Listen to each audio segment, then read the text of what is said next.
الاعتکاف الحمدللہ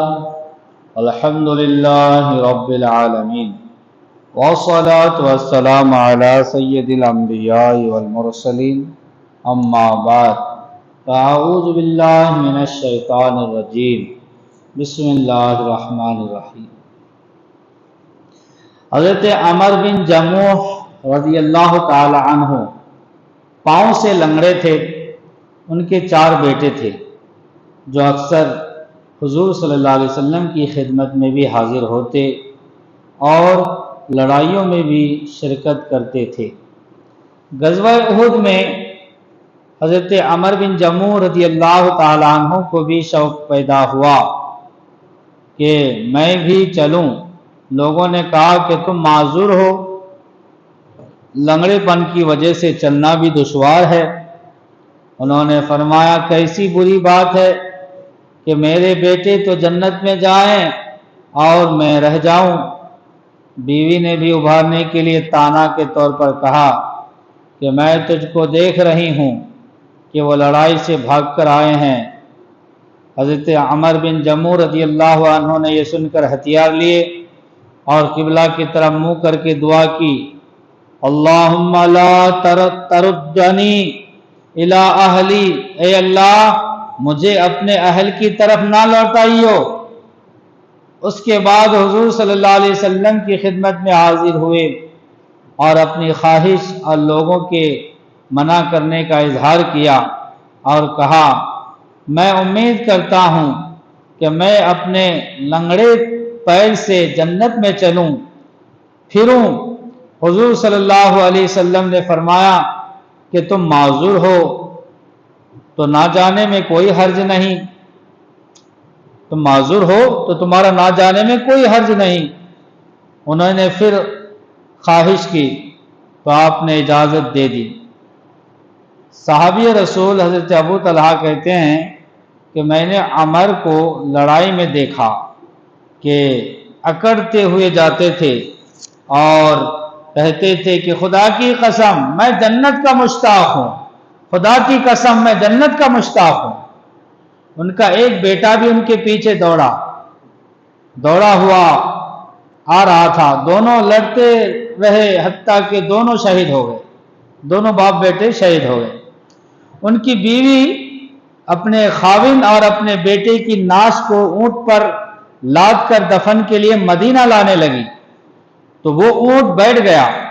بڑی وقت سے اس کو مار کر اٹھایا اور مدینہ لانے کی کوشش کی مگر وہ احد کی طرف ہی نہ منہ کرتا تھا۔ ان کی بیوی نے حضور صلی اللہ علیہ وسلم سے ذکر کیا تو آپ نے فرمایا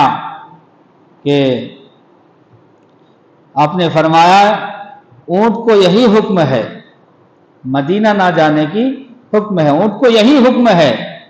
کیا عمر چلتے ہوئے کچھ کہہ کر گئے تھے؟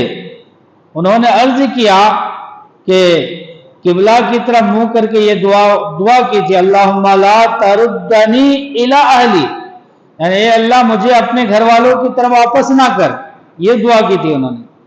آپ نے فرمایا اسی وجہ سے اونٹ اس طرف نہیں جاتا، یعنی گھر والوں کی طرف، اپنے اہل کی طرف نہیں جاتا۔ سبب صحابہ کرام علیہم رضوان کے جذبہ جہاد اور شوق شہادت کا یہ عالم تھا کہ انہوں نے کوئی عذر اور مرض بھی میدان جہاد میں جانے سے نہ روک سکا، اور سرور عالم صلی اللہ علیہ وسلم کے وہ سچے پیروکار تھے، اور گھر بار بیوی بچوں کی محبت عقبہ کے مقابلہ میں، یعنی آخرت کی محبت، بیوی بچوں کی محبت آخرت کے لیے، یعنی عقبہ یعنی آخرت کے لیے، آخرت کے مقابلے میں ان کی نظر میں کوئی چیز نہ تھی، اور اللہ کی راہ میں انہوں نے بڑی خوشی سے اپنی جانیں قربان کی اور شہادت پائی، اور اہل بیت عظام کی طرح جنت کے مالک بن گئے۔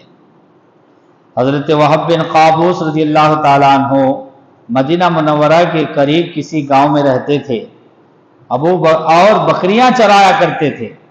ایک دن اپنے بھتیجے کے ساتھ بکریاں رسی میں باندھے ہوئے مدینہ منورہ پہنچے اور حضور صلی اللہ علیہ وسلم کا پتہ پوچھا تو پتا چلا کہ حضور صلی اللہ علیہ وسلم احد کی لڑائی میں گئے ہوئے ہیں۔ بکریوں کو وہیں چھوڑ کر حضور صلی اللہ علیہ وسلم کے پاس پہنچ گئے۔ اتنے میں ایک جماعت کفار کی حملہ کرتی ہوئی آئی۔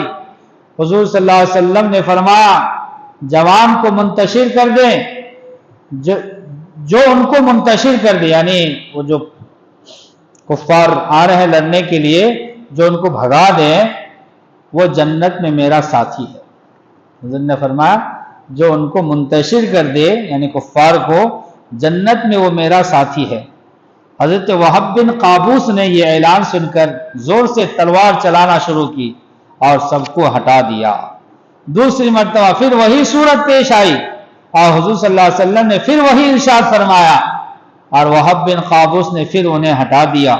تیسری مرتبہ پھر وہی صورت پیش آئی اور حضور صلی اللہ علیہ وسلم نے پھر وہی اعلان فرمایا اور حضرت وہب رضی اللہ عنہ تلوار پکڑ کر کفار کے جم گٹھے میں گھس گئے اور بہت سو کو فنار کر کے شہید ہو گئے اور حضور صلی اللہ علیہ وسلم کے وعدے کے حقدار بن گئے۔ حضور صلی اللہ علیہ وسلم نے ان کے سرہانے کھڑے ہو کر فرمایا اے وہب، اللہ تم سے راضی ہو اور میں تم سے راضی ہوں، یعنی اللہ بھی تم سے راضی ہو، میں تو تم سے راضی ہوں ہی۔ پھر حضور صلی اللہ علیہ وسلم نے خود اپنے دست مبارک سے، اپنے ہاتھ مبارک سے آپ کو دفن فرمایا۔ سبق صحابہ کرام علیہم الرضوان کو حضور صلی اللہ علیہ وسلم کے ہر ارشاد پر پورا یقین تھا اور ان کا ایمان تھا کہ حضور صلی اللہ علیہ وسلم جو فرما دے وہ ہو جاتا ہے۔ چنانچہ حضرت وہب رضی اللہ عنہ اپنے اسی ایمان اور یقین کی بنا پر کہ حضور صلی اللہ علیہ وسلم مجھے جنت میں اپنی رفاقت عطا فرما دیں گے اور عطا فرما سکتے ہیں، کفار کے نرغے میں کود پڑے۔